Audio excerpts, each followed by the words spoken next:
Hi, I'm so happy you're here. I'd love to know where you're listening from, so comment down below where you're from. Now take a deep breath, let your mind rest, and we'll drift into the first section. A mountain is not a thing that suddenly appears. It is not an object that arrives one morning and remains unchanged until it disappears. A mountain is a process made visible. A slow conversation between forces that push upward and forces that wear downward, all happening at the same time, over stretches of time so long that human lifetimes vanish into them like single raindrops into an ocean. To understand a mountain is to understand patience itself, to see how Earth does enormous work without hurry, using quiet forces and endless repetition. The mountain becomes a guide for sleep because it teaches us that nothing needs to be solved quickly, nothing needs to be forced, and everything important happens slowly, gradually, inevitably. Before there is a mountain, there is still something. The land might be lower and quieter, perhaps a broad plain stretching toward distant horizons, perhaps a shallow sea floor where water moves gently over sand and mud. Perhaps a wide basin where rivers slow down and drop their sediment in thin layers that accumulate year after year, century after century, millennium after millennium. Time is already moving in this before chapter, but nothing looks dramatic from a human perspective. If you could stand in this landscape, you would see flatness, or gentle undulations, or water covering everything in a calm sheet. You would not see a mountain, because the mountain does not exist yet. But the future mountain is already being prepared deep below in the slow architecture of Earth's interior. In this quiet time before uplift, sediment settles.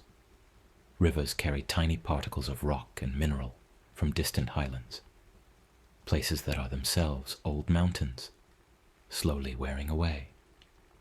And when those rivers reach flatter ground or open water, they slow down. When water slows, it loses its ability to carry heavy particles. So sand drops first, then silt, then the finest clay. These materials settle onto the bottom in layers. Each layer is thin, sometimes just a fraction of an inch, sometimes a few inches, but they keep coming. Spring floods bring new sediment. Summer rains wash more particles downstream. Autumn and winter add their contributions. Over thousands of years, the layers pile up. Over millions of years, they become thick sequences of rock in the making. As new sediment arrives and settles on top of older layers, the older layers are buried deeper. The weight of everything above presses down. Water is squeezed out from between the grains. Minerals dissolved in that water begin to precipitate and act like natural cement, binding the grains together. What was once loose mud becomes mudstone. What was once sand becomes sandstone. What was once the skeletal fragments of tiny sea creatures becomes limestone. The rock is being compacted, hardened, transformed by pressure and time. This is how sedimentary rock forms, and it happens quietly, without fanfare, without anyone watching. The future mountain is simply waiting inside this slow preparation, layer upon layer, resting under the surface. Beneath these accumulating layers, deeper forces are at work. Earth's interior is not static. The planet's outer shell, the lithosphere, is broken into large pieces called tectonic plates, and these plates float on a softer, slowly flowing layer of rock beneath them. The rock in this deeper layer, called the asthenosphere, is hot enough to flow very slowly over geological time, driven by heat escaping from Earth's core and by the slow churning of convection currents. These currents push and pull on the plates above, moving them across the surface at rates of a few centimeters per year, about as fast as your fingernails grow. It sounds slow, and it is, but over millions of years, this movement adds up to thousands of kilometers. When tectonic plates move, they sometimes move apart, creating gaps where new crust forms. Sometimes they slide past each other, grinding along their edges. And sometimes they move toward each other, colliding. When two plates converge, something has to give. If one plate is made of denser oceanic crust, and the other is made of lighter continental crust, the denser plate usually sinks beneath the lighter one in a process called subduction. But when two pieces of continental crust collide, neither wants to sink. Continental crust is too light, too buoyant. Instead of one plate sliding smoothly under the other, they crumple together. They push against each other. Rock that was lying flat gets folded, compressed, thickened, and lifted upward. This is the beginning of mountain building, and it is called orogeny, from the Greek words for mountain and birth. The collision between tectonic plates does not happen quickly. The plates move toward each other over millions of years, and the effects accumulate gradually. At first, the changes might be subtle. A basin that was slowly filling with sediment begins to experience gentle compression, layers of rock that were horizontal start to tilt slightly. Faults, fractures in the crust, begin to form as the rock adjusts to new stresses. Some blocks of rock are pushed upward relative to others. The landscape begins to rise, but so slowly that if you could stand there and watch for a human lifetime, you might not notice any change at all. It is like watching the hour hand of a clock. You know it is moving, but you cannot see it move. Over long stretches of time, the compression continues. Rock layers that were once flat are folded into gentle curves, then into tighter folds, then into complex structures where layers loop back on themselves. Deep underground, the pressure and heat can become so intense that rocks change their mineral structure without melting, transforming into metamorphic rocks. Harder, denser, more crystalline. Granite forms from the slow cooling of magma deep below the surface.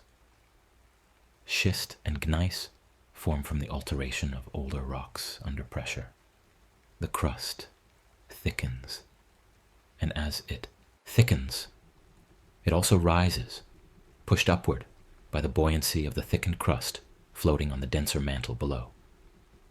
Valleys become higher ground. Gentle slopes become steeper. The mountain begins not as a sharp peak, but as a broad swelling. An upward tendency, a rising of the land. This uplift is often too slow to see in any human time frame, but it is relentless. In some regions, the land rises a few millimeters per year. In particularly active zones, it might rise a centimeter or more per year. A centimeter per year means 10 meters per 1,000 years, 100 meters per 10,000 years, 1,000 meters per 100,000 years. Over 1,000,000 years, that centimeter per year becomes 10 kilometers of vertical motion, though not all of that motion translates into mountain height because other processes are already at work, lowering the surface even as the deep crust pushes upward. The mountain is being built and unbuilt at the same time, from the very beginning. As rock rises and the land becomes higher, the surface is exposed to air, water, and temperature changes.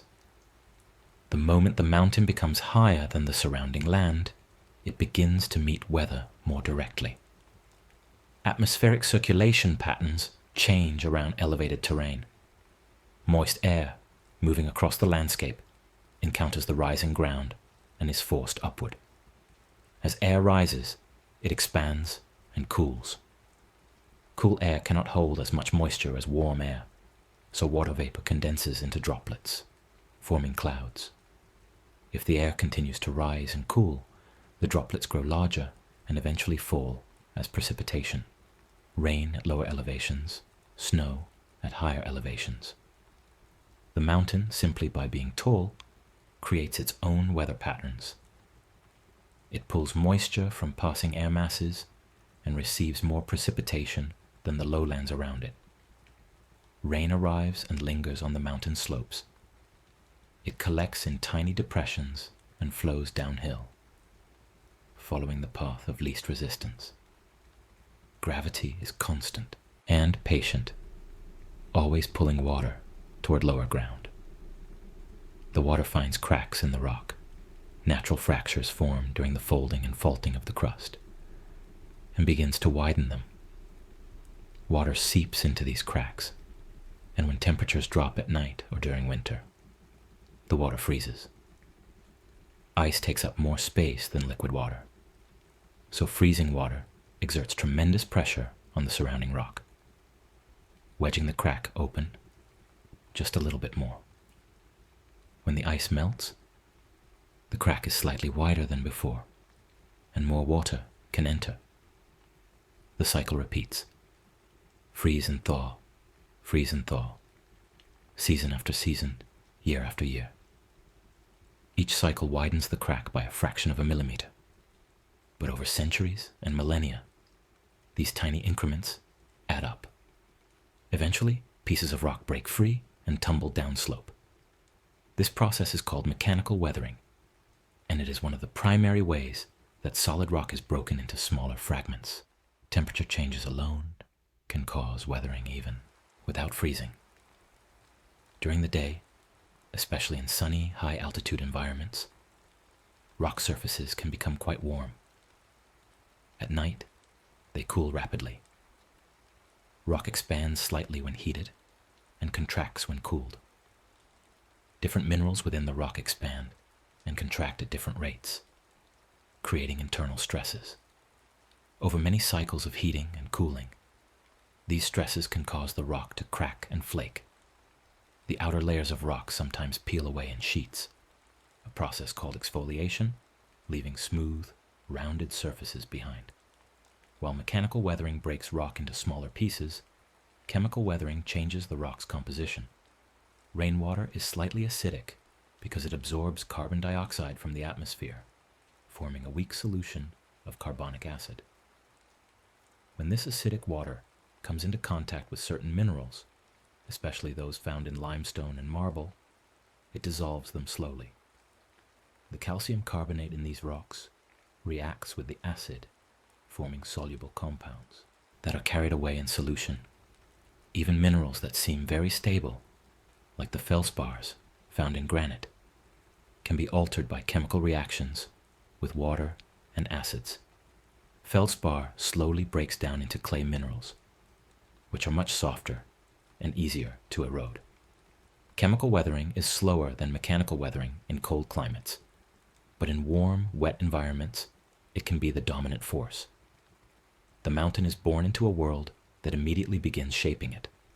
From the moment rock rises above the surrounding terrain and becomes exposed to the atmosphere, it starts to change. It does not resist this change. It cannot. The forces of weathering are gentle but unceasing. There is no pause, no rest, no period when the mountain is exempt from the influence of water, air, and temperature. The mountain's life includes both building and unbuilding from the very start, and this dual nature defines its entire existence. As uplift continues and the land rises higher, the mountain's surface becomes rougher and more angular. The edges are sharp where rock has recently fractured. Slopes are steep and raw, not yet smoothed by long erosion. This is the mountain in its youth, tall, jagged, dramatic. But even in youth, the processes of erosion are already at work, softening the edges, rounding the peaks, lowering the heights. Water is the primary agent of this erosion, and water is everywhere on the mountain. It falls as rain and snow, melts from ice, seeps from springs and flows in countless small streams that trace intricate patterns across the slopes.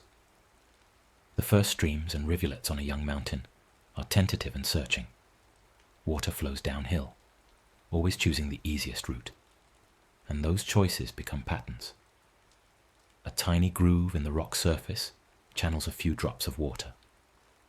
Those drops carry microscopic grains of sediment, and the friction of moving water and sediment gradually deepens the groove. More water is drawn to the groove because it is the lowest point nearby, and the increased flow deepens it further. A tiny groove becomes a shallow channel. A shallow channel becomes a more defined drainage. Over time, the channel develops a characteristic cross-section, narrow at the top, where the stream is small, wider and deeper downstream, where tributaries join and the flow increases. Water always flows downhill, but the path it takes is influenced by the structure of the rock beneath it. If the rock has layers of varying hardness, common in areas of sedimentary or metamorphic rock, water will erode softer layers more quickly, creating steps and benches in the stream profile. If the rock is crossed by fractures or faults, water exploits these weaknesses, carving deeper channels along them. The mountain's internal structure, created during its formation, guides the pattern of erosion. Streams do not cut randomly across the landscape.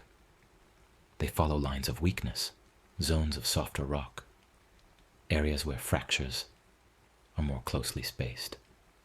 Erosion is often described as destruction, but it is more accurate to think of it as transformation, or even as a kind of sharing.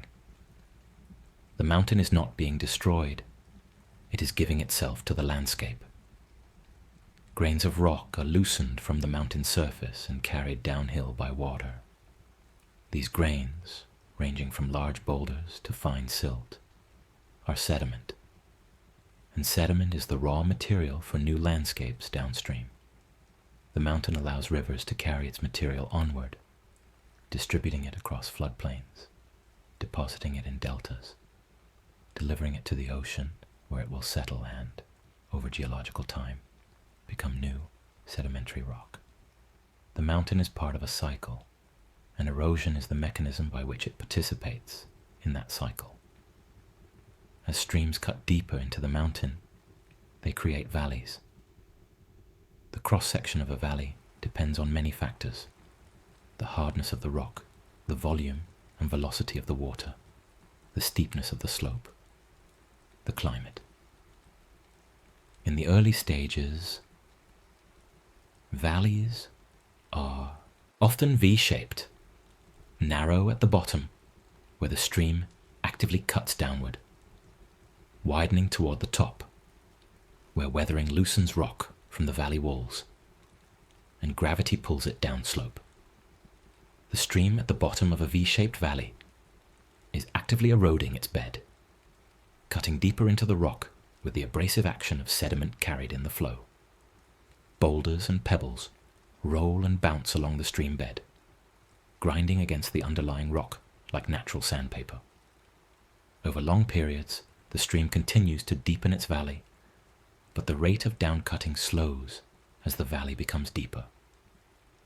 This is because the stream's gradient, the steepness of its descent, decreases as the valley floor approaches the level of the river or sea into which it ultimately flows. A gentler gradient means slower water velocity, which means less energy available for erosion. As downcutting slows, the stream begins to shift its energy toward widening the valley, meandering back and forth across the valley floor, undercutting the valley walls on the outside of bends and depositing sediment on the inside of bends. The valley shape gradually changes from a narrow V to a broader U, though this change is usually subtle and takes a very long time unless other factors intervene.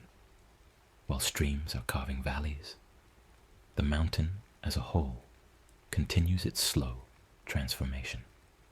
Uplift may still be ongoing, adding new height, even as erosion lowers the surface.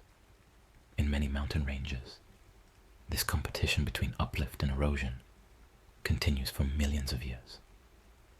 The mountain maintains its height, or even grows taller, not because erosion has stopped, but because new rock is being pushed upward from below at a rate equal to or greater than the rate at which the surface is being lowered.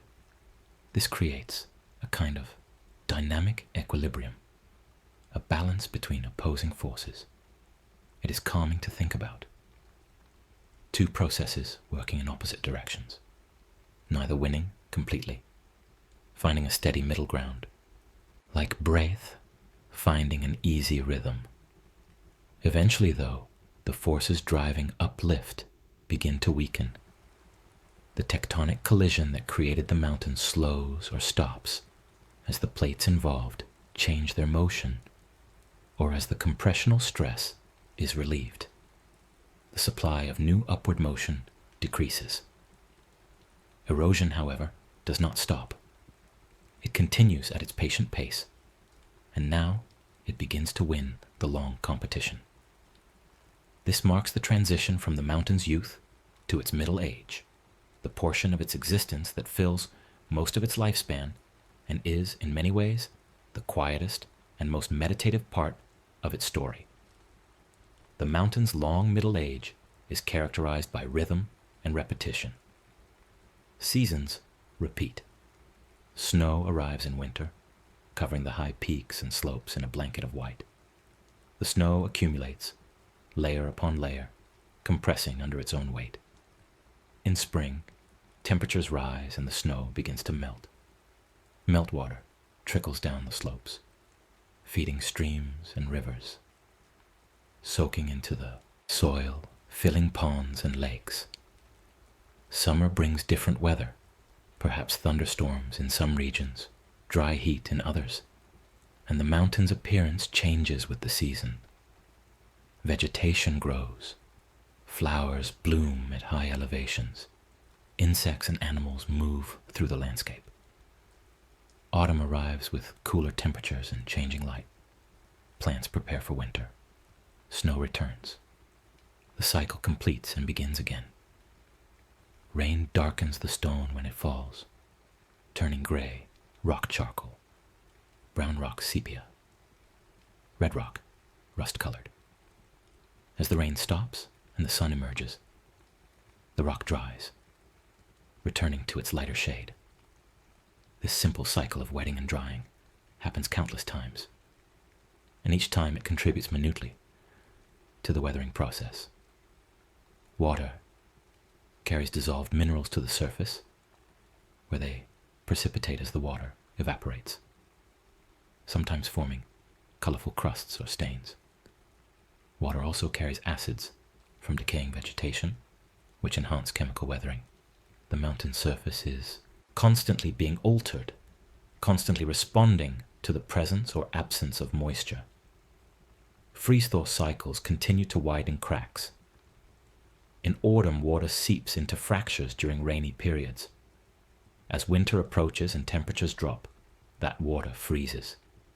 The ice expands, forcing the crack open. In spring, the ice melts, and the crack is left slightly wider than before. Pieces of rock loosen over time. Some fall immediately, tumbling down steep slopes and adding to the talus, the pile of broken rock fragments that accumulates at the base of cliffs and steep faces. Others remain perched precariously, held in place by friction or by the irregular shape of the fracture, until some future event, a particularly strong freeze, a heavy rain, an earthquake, dislodges them. The mountain does not resist this process. It cannot. Resistance would require some active force pushing back against the weathering, and mountains are not animate. They do not have will or intention. They simply exist, subject to the same physical and chemical laws that govern everything else on earth. The mountain changes because it must, because the conditions surrounding it demand change, because water and air and temperature act on rock and rock responds. There is a kind of peace in this inevitability, a reminder that acceptance is built into the nature of things. Rivers carve valleys with quiet persistence. The water flows continuously, except in the driest climates or the coldest winters, and the flowing water carries sediment. The sediment acts as an abrasive, grinding against the bedrock of the stream channel. This abrasion is not violent or sudden. It is the accumulation of countless tiny impacts, sand grains bouncing along the bottom, pebbles rolling downstream, boulders shifting during floods. Each impact removes a microscopic amount of rock.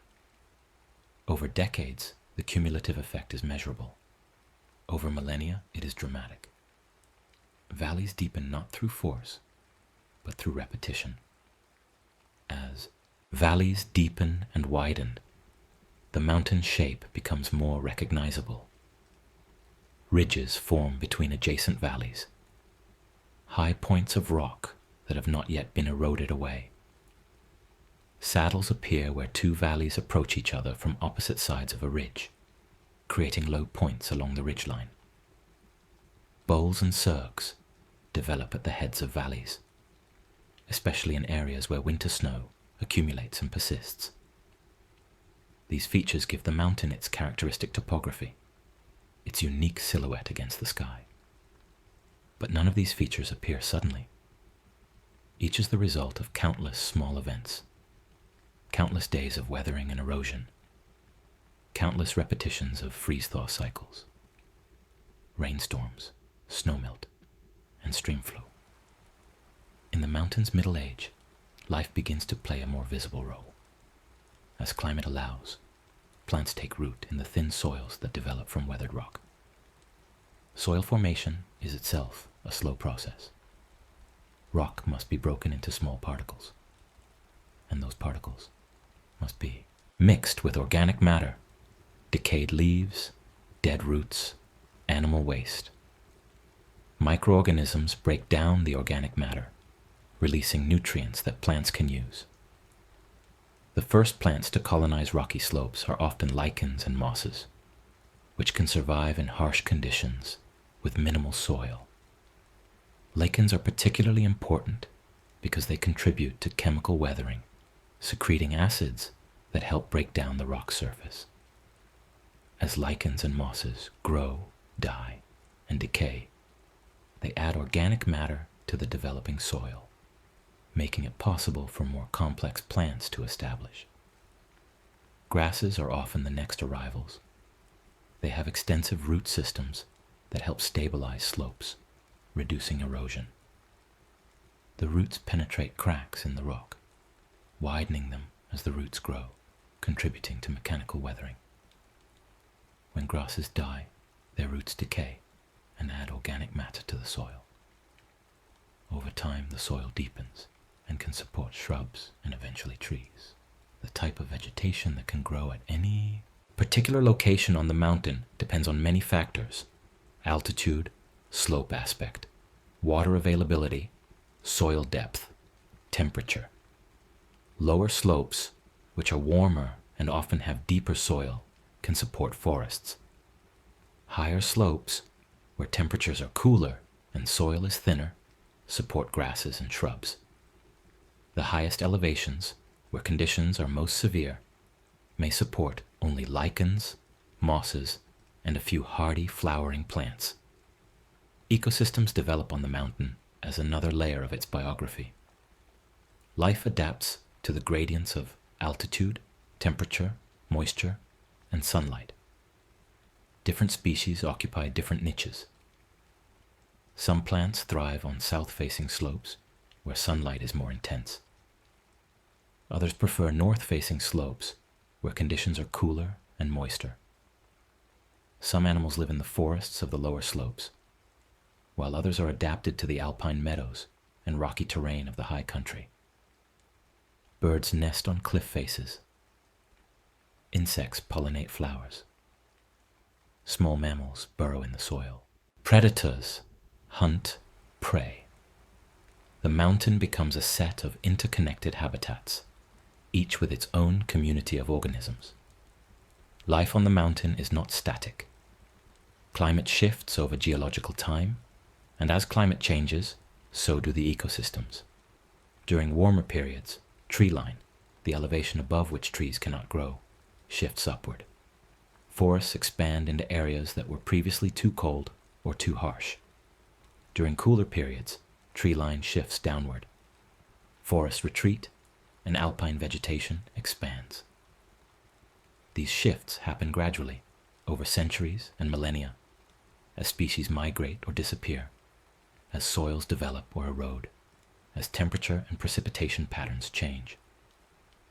Through all of this, the mountain remains steady in its slow transformation, providing the physical substrate on which life plays out its endless variations. In some climates and at some elevations, snow can persist from year to year, never fully melting even in summer. When this happens, snow accumulates and compresses under its own weight. The individual snowflakes lose their delicate shapes and become rounded grains of ice.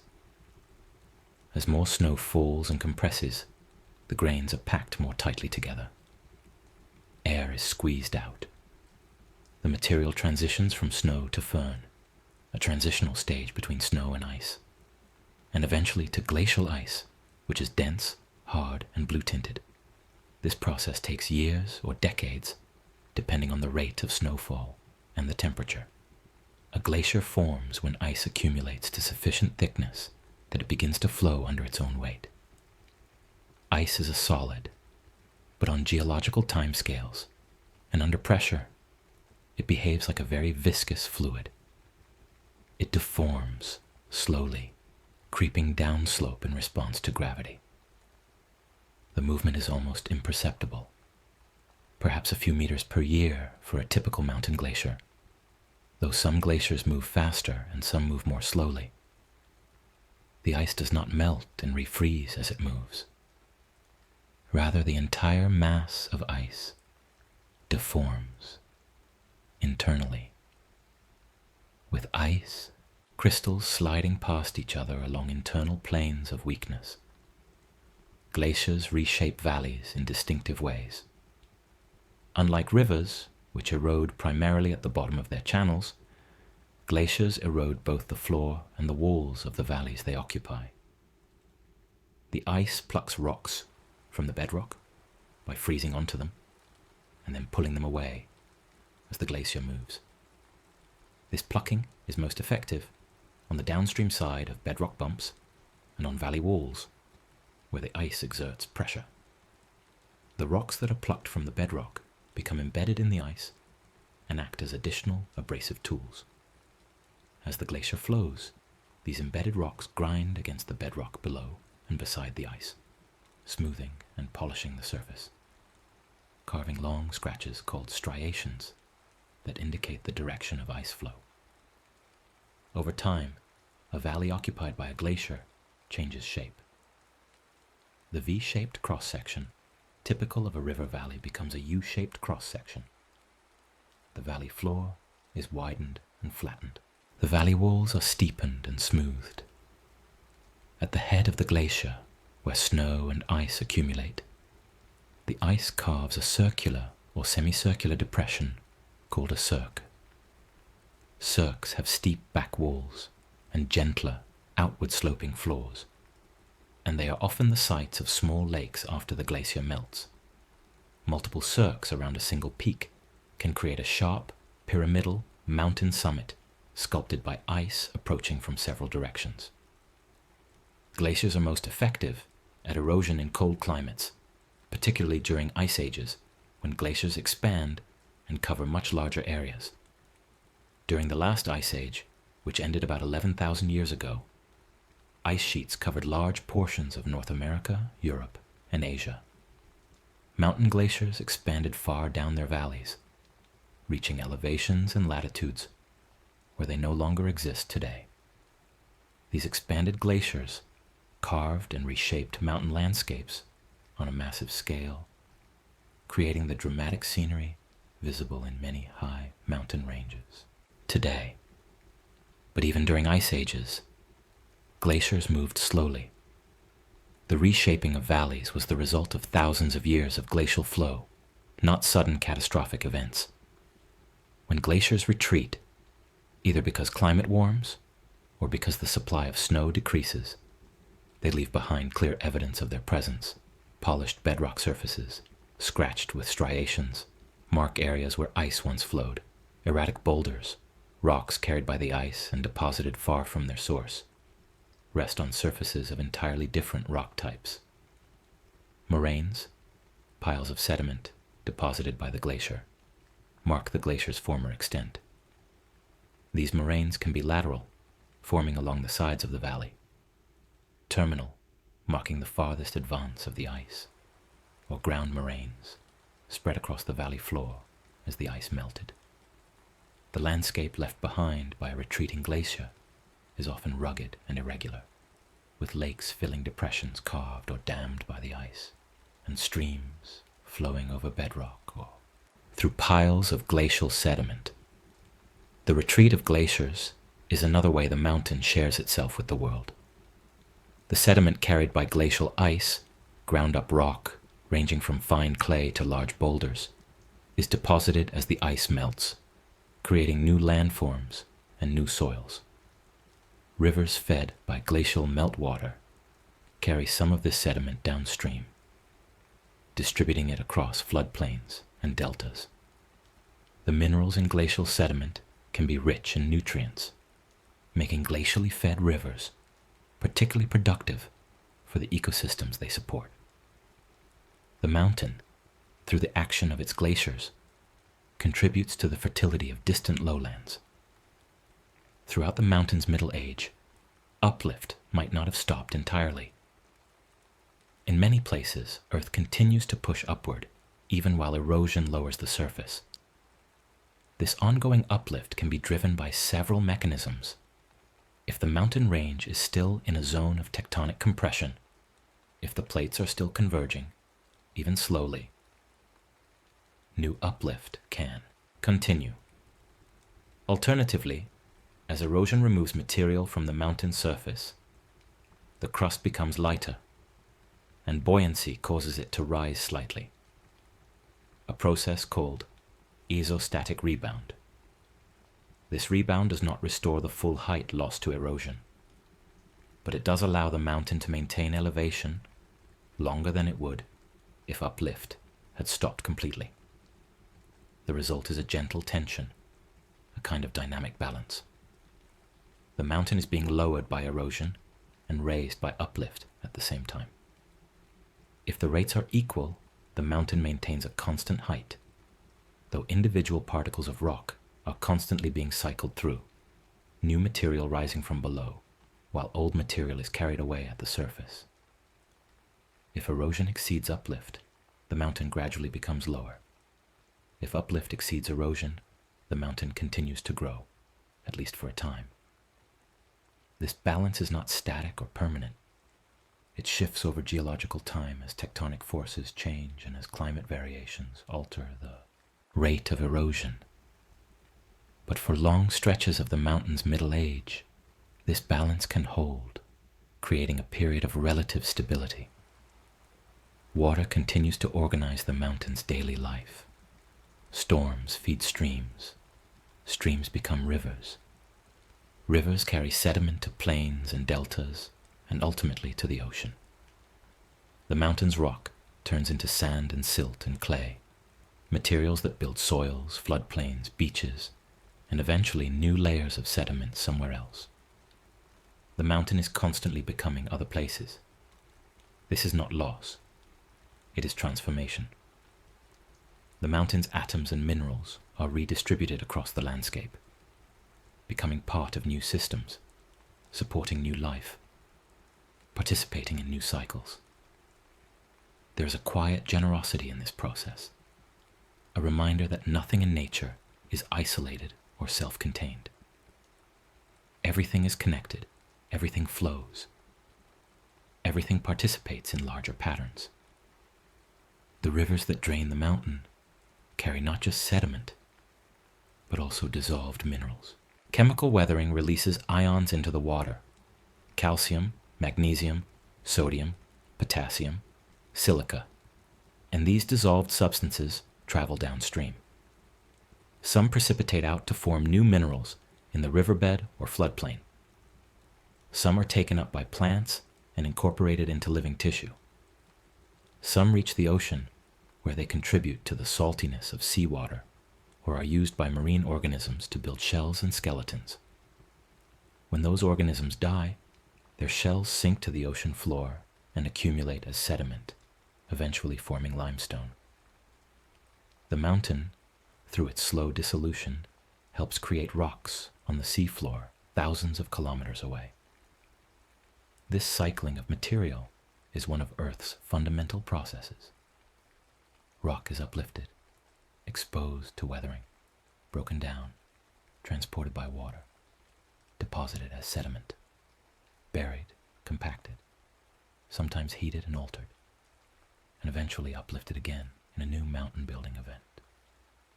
The cycle is called the rock cycle, and it operates on timescales of tens to hundreds of millions of years. No single particle of rock experiences the entire cycle in a continuous sequence. Some get recycled quickly, some remain buried for hundreds of millions of years. But the overall pattern is clear. Mountains are temporary features on a dynamic planet. They rise, they erode, and they rise again elsewhere, in different forms, from the material of their predecessors. As the mountain's life continues, an uplift slows or stops entirely. Erosion gradually wins its long competition with the forces of elevation. Peaks become lower and rounder. Sharp edges soften. The mountain silhouette becomes gentler, less jagged, more worn, more relaxed. This is the mountain's later life phase, when the drama of youth has passed and the mountain settles into a quieter existence. Valleys widen as streams continue their patient work. Ridges narrow as erosion attacks them from both sides. High peaks are lowered as weathering removes material from their summits and slopes. The landscape becomes smoother, with gentler gradients and less dramatic relief. This transition from rugged youth to rounded maturity is visible in many mountain ranges around the world. The young, high mountains, like the Himalayas, the Alps, or the Andes, have sharp peaks, steep slopes, and deep, narrow valleys. These are mountains where uplift is recent or ongoing, where the forces of elevation still compete vigorously with erosion. The old, worn mountains, like the Appalachians in eastern North America, the Urals in Russia, or the Scottish Highlands, have rounded summits, gentle slopes, and broad open valleys. These are mountains where uplift stopped long ago, where erosion has had tens or hundreds of millions of years to soften the landscape. The transition is not sudden. There is no moment when a mountain passes from youth to age. The change is gradual and continuous, driven by the unceasing work of water, temperature, ice, and time. The mountain's silhouette shifts imperceptibly from year to year, noticeably from century to century, dramatically from millennium to millennium. The mountain's effort, if we can call the tectonic forces that raised it effort, decreases as those forces wane and eventually cease. The mountain's form becomes smoother and more patient, as if it is learning to rest, learning to let go of the height it once achieved. There is no loss in this settling. The mountain does not mourn its decreasing elevation. It simply exists, subject to the same processes that have always acted upon it, responding to them in the only way it can. The rounded peaks of an old mountain are no less real, no less worthy than the sharp spires of a young one. They are simply at a different stage of the cycle, playing a different role in the landscape. The old mountains are often covered with thick forests and rich soils, their gentle slopes more hospitable to life than the harsh, steep faces of young peaks. They offer different beauty, different ecosystems, different experiences. Eventually, over immense stretches of time, what once stood high becomes a range of hills, then subdued highlands, then rolling terrain that still carries the memory of uplift in its rocks and structure. The rocks themselves tell the story. They are folded, faulted, metamorphosed, evidence of the compression and heat they experienced during mountain building. Geologists can read this evidence and reconstruct the mountain's history, even when the mountain itself is gone, worn down to near the level of the surrounding plain. The rock record is a kind of memory, preserving the mountain's past, even after its topographic expression has vanished. Sediment continues to travel away from the eroding highlands in rivers. The particles that once formed the mountain's highest peaks are carried downstream, deposited in floodplains, deltas, and the ocean. In floodplains, the sediment builds fertile soils. In deltas, it creates new land, extending the coastline seaward.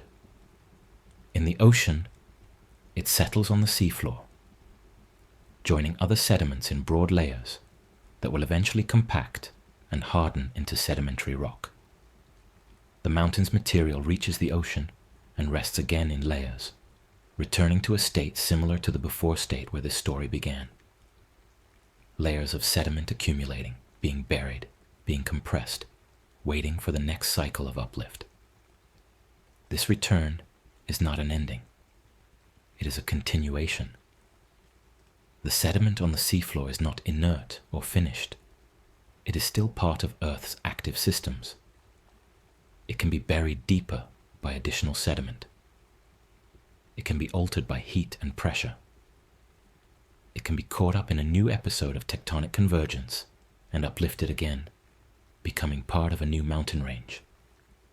The cycle is not circular in the sense that the same particles return to the same place. Rather, it is cyclic in the sense that the same processes repeat, using different material, in different locations, across deep time.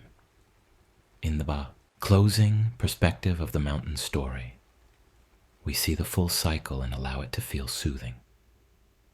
Rock is uplifted by tectonic forces, creating mountains. Mountains are weathered by water, air, and temperature, breaking rock into sediment. Sediment is transported by rivers to lowlands and oceans. Sediment is deposited in layers, buried, and compacted into new sedimentary rock. Sedimentary rock is caught up in tectonic forces and uplifted again. The cycle continues, endlessly, patiently, without waste. Nothing is lost, everything is moved and reshaped. Even the mountain's end is a return, grain by grain, into new landscapes and future beginnings. There is deep comfort in this understanding. The mountain teaches us that change is not catastrophe. Erosion is not failure. The gradual wearing down of something tall and strong is not sad. It is participation in a larger pattern. The mountain shares itself with the world through its erosion, contributing to the fertility of valleys, the formation of soil, the creation of new land. Its atoms and minerals continue to matter, continue to be part of Earth's processes, long after the mountain's topographic peak has vanished.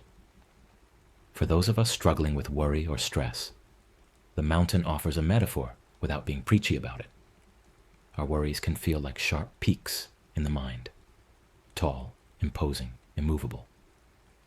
But time and repetition soften even the hardest rock. We do not need to chisel our worries tonight. We can let them weather gently, one breath, one exhale, one quiet moment at a time. The mountain tells us that enormous work can be done slowly, that the most fundamental changes happen through patient repetition, that resistance is not always necessary or even possible. Sometimes acceptance is the natural response, the built-in response, the only response that makes sense. The mountain's existence is defined by two opposing forces finding balance: uplift and erosion, building and softening, rising and returning. These forces are not in conflict, even though they work in opposite directions. They are both necessary. Without uplift, there would be no mountain. Without erosion, the mountain's material would never return to the cycle, never feed new systems, never contribute to new creation. The balance between uplift and release, between accumulation and distribution, between height and patience, is what makes the mountain's life complete. As the mountain slowly wears away, as its peaks are rounded and its valleys widened, as its rock is carried grain by grain to the sea, there is no rush, no urgency, no panic. The mountain does not hurry. It cannot hurry. It exists in geological time, where 1,000,000 years is a reasonable interval, where change happens slowly enough to seem eternal from a human perspective, but fast enough to completely reshape continents given enough time. The mountain's pace is the pace of deep processes, processes that cannot be forced, processes that happen when and how they must, governed by physics and chemistry and the slow dance of tectonic plates. We can learn from this pace. Our own lives operate on different timescales, measured in heartbeats and seasons, rather than millennia. But the principle is the same. Important work does not require constant effort or dramatic action. Important work often happens quietly, through small repeated actions, through showing up day after day, through allowing processes to unfold at their natural speed. The mountain does not strain to rise or struggle to erode. It simply exists, and the forces acting on it do their work. We can simply exist too, allowing the forces in our lives, time, rest, healing, growth, to do their work without forcing them, without demanding immediate results. The mountain stands as a monument to patience. Every grain that falls from its peaks, every particle carried downstream, every atom redistributed into the world, is part of a process that has been happening for billions of years and will continue for billions more. The specific mountains change, new ones rise, old ones wear away, but the cycle continues. There is continuity in this. There is reliability. The processes that shape mountains are the same processes that have always shaped mountains, operating under the same physical laws, responding to the same forces. In a world that often feels chaotic and unpredictable, there is comfort in the steadiness of geological processes. As we imagine the mountain in its long, slow transformation, we can let that image quiet our thoughts. We can picture rainwater seeping into cracks, freezing on a cold night, melting in the morning sun. We can imagine the slow widening of those cracks, the eventual release of rock fragments, the tumbling descent down a slope. We can see those fragments resting at the base of a cliff, gradually being buried by more fragments, slowly weathering into smaller pieces, eventually being washed into a stream. We can follow the stream as it carries the fragments downstream, depositing them in a quiet eddy, picking them up again during a flood, carrying them farther, always farther, toward the ocean. There is no drama in this imagining, no tension, no conflict. There is only process, slow, natural, inevitable. The fragments do not resist their journey. They are carried where the water takes them, deposited where the water slows, picked up again when the water speeds up. They participate in the cycle without choice or agency, simply responding to the forces around them. We can let ourselves respond to forces in the same way, not with resistance or struggle, but with acceptance. with flow, with the understanding that some things will happen regardless of our effort, and that those things are not failures, but simply part of the pattern. The mountain, in its slow erosion, demonstrates that letting go is natural. The rock does not cling to the mountain. The mountain does not hold tight to its peaks. When a fragment is ready to fall, it falls. When a grain is ready to be carried away, it is carried away. There is no sadness in this, no sense of loss. There is only continuation, transformation, participation in something larger. The fragment that falls from the peak becomes part of the valley. The grain that is carried to the ocean becomes part of the seafloor. Nothing ends. Everything changes and continues. We can bring this understanding to our own experience of worry and stress. The thoughts that trouble us do not need to be chiseled away forcefully. They can be allowed to weather naturally, to soften over time, to gradually release their hold on us. We do not need to solve everything tonight. We do not need to force peace or demand sleep. We can simply exist, breathing quietly, allowing our thoughts to erode slowly, letting tensions settle like sediment sinking through still water. The mountain's timeline is vast, stretching across millions of years. But within that vastness, there are small moments. A single raindrop, a single freeze-thaw cycle, a single grain released.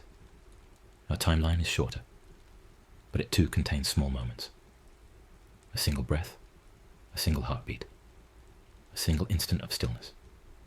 The mountain is built from millions of small moments, and so are we. The mountain is worn away by millions of small moments, and so are our worries and tensions. Nothing dramatic needs to happen. Small moments, repeated patiently, are enough. As we settle deeper into this story, as we let the mountain's patient existence fill our awareness, we can feel our own pace slowing to match it. Our breathing slows. Our thoughts slow. The urgency that often drives our minds begins to fade, replaced by a quieter rhythm, a steadier pulse.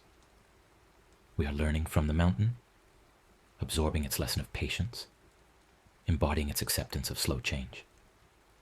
We are becoming as patient as stone, allowing our thoughts to erode, allowing our tension to settle, allowing sleep to arrive naturally, like water, finding its way downhill. The mountain does not hurry toward its end. It does not count the years or measure its decreasing height with anxiety. It simply is, moment after moment, day after day, millennium after millennium, existing in the only way it can, shaped by forces beyond its control, participating in cycles beyond its comprehension. It teaches us that we too can simply be, that we do not need to control everything, that we can trust the processes of rest and renewal to do their work without our constant supervision. In the deep quiet of the mountain's existence, there is room for us to rest. In the slow rhythm of uplift and erosion, freeze and thaw, rain and evaporation, there is a pattern we can follow into sleep. The mountain rises and falls, builds and releases, stands and erodes, and through it all, it remains itself. Rock being shaped by time, patient beyond measure, at peace with its transformation. We can be at peace with our own transformation, trusting that rest will come, that sleep will arrive. That morning will find us renewed, like the mountain after a storm, quietly continuing, patiently existing, softly weathering whatever comes. The next story is about to begin. Please relax and enjoy.